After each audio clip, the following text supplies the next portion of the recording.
Hi, I'm Phil Black, and I'm running for Salina County Clerk. I see the clerk's office as encompassing really two main areas. First of all, the clerk provides oversight and management to the affairs and the activities of the clerk's office. Secondly, in our county, because of its size, the clerk is combined with the county elections officer. During my time at Brown Mackie College, where I was the Dean of Academic Affairs, I was there when we had the highest enrollment we had in the history of the college, actually. And at that time, I had over 40 faculty and 9 department chairs for whom I was responsible. And in addition to the normal sort of personnel things that you do as the dean, I was also charged with institutional effectiveness and accreditation, both at the program level as well as the institution level. I believe the experiences I gained from that, as well as the tools I had to employ to accomplish those things, will serve me very well in the clerk's office in terms of oversight and management. The thing that concerns me the most, the area that concerns me the most, is that of the county elections officer. I believe we need to increase the number of voters, because when I ran for school board, at least one of the times, and I ran for, I think our voter turnout was about 12%, so that's not good.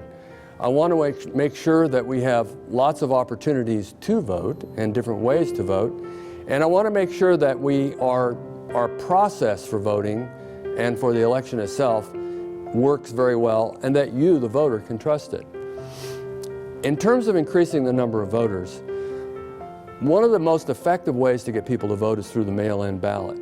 Now, in an election like this one, we're not allowed to have the whole election under mail-in. That's when you use it for school bond issues, like we did for 305, as well as a recent city tax. However, the law does allow people to apply for a mail-in ballot. And to that extent, I mean, it's available, it's just we don't promote it much. So to that extent, I'd like to flood the area with applications before elections so people can have the opportunity to mail in the ballot. But if they don't want to do the mail-in, I'd like to increase the places we can vote. At one time, we had polling places in the school district. Jim Du Bois and I were on the school board at the time, and we voted against taking those polling places out, but we didn't have the majority. I've had initial discussions with Bill Hall as the superintendent and John Vossler, president of the school board, and after the construction's done, that we're doing right now, there may be a possibility of us getting back in there. It's not guaranteed. There certainly are challenges, but I'm the person who can take care of those challenges.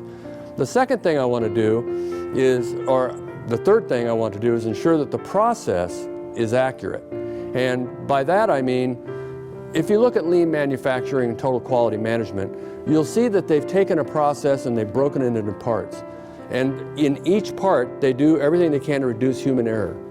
And that's been the problem with our elections. We've had human error. So for example, if you buy a new car, you have to have your foot on the brake before you can start it. That's so that if something goes wrong, your foot will be on the brake. And if you're going to count 10,000 pennies, you wouldn't just go all the way through, you'd put them in stacks. And that way, you can recount a small stack rather quickly, and that reduces human error. That's the kind of thinking we need to bring to the elections process.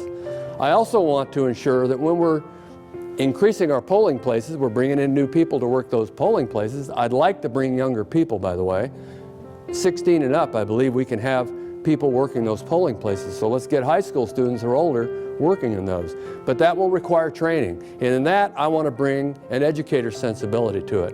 Whenever you're doing any kind of training, you need to have set outcomes, you need to have instructional methods that meet the learning levels of the outcomes, and you need to have an assessment method that allows you to change halfway through if they're not getting it, but also to ensure people, like the voters, that our method is working.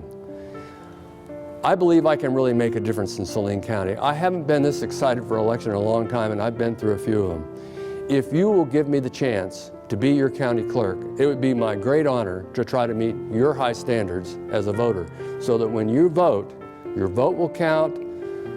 When we count the votes, it'll be accurate, and it'll be accurate every time. Thank you very much. I'm Phil Black.